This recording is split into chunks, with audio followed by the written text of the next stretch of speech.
Hey everybody, welcome to this session of I Can in Math.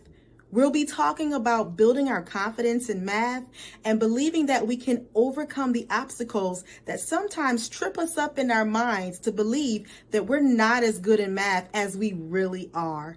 First of all, thank you and a shout out to J.N. Sanders, who is the creator of this platform, Black Genius Academy. Let's go ahead and get started, guys.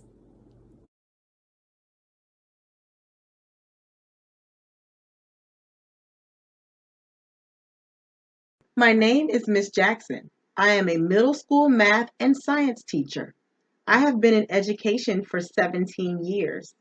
As a mathematician, I tend to be very analytical. However, I am also artistic. Many times, math problems look like a foreign language to us. The best thing to do is 1. Take a deep breath. 2. Analyze the problem. 3. Underline and highlight keywords and numbers in the problem. And 4, devise a plan of action to solve the problem. Let's take a look at the following problem. A farmer needs to buy fencing to go around his garden. The garden is 200 feet long by 150 feet wide. How much fencing will he need? And note, this garden is rectangular. So let's look at our steps. 1, we're going to take a deep breath. 2, analyze all of the information that was given in the problem. We're going to underline and highlight the key words and numbers in the problem, and we're going to devise a plan of action. As we look at the problem, we can see that the 200 and the 150 are important. So we're going to circle those. And then we're going to underline the question. How much fencing will he need? And remember, our garden is rectangular.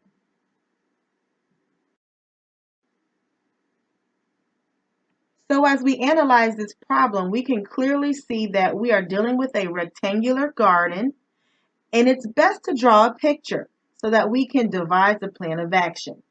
Once we've drawn the picture, we can label the sides appropriately, 200 feet long, and the widths are 150 feet.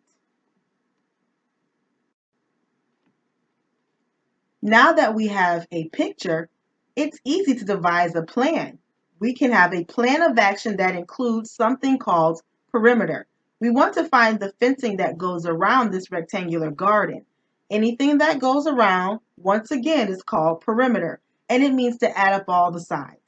So we're going to add 200 plus 150 plus 200 plus 150 to get a total amount of 700 feet. Remember, practice makes perfect. It is a true statement. Struggle with the problem yourself first to challenge your thinking. Once you know what step you are struggling with, then you can ask for help. There are many ways to practice math. 1, try covering up the answers in your notes and try and redo the examples your teacher taught you in class. Secondly, you can create flashcards for key vocabulary and formulas. 3, review your notes for 15 minutes a day. Remember, practice makes perfect. Number 4, study free from distractions. Number 5, have peers quiz you. And number 6, make a song, rap, or poem to remember the concepts. Remember, there are multiple ways to learn. Online math games, puzzles, videos, even brain teasers. Do something different because everyone learns differently. Math is like building a tower. Without a strong foundation, the tower will topple. And what does that mean? Well, basically, as you learn new things, you will need to go back and review old concepts, basic foundational skills. It's okay. Your brain is like a muscle. The more you use it, the stronger it gets. And the same way in math. The more you practice a skill, the more you look at a skill, the stronger you will be with it. But sometimes we forget certain things, and along the way, it's necessary to go back and review, and there's absolutely nothing wrong with that. Keep your foundation strong as you learn new things. Last, but certainly not least, patience truly is a virtue.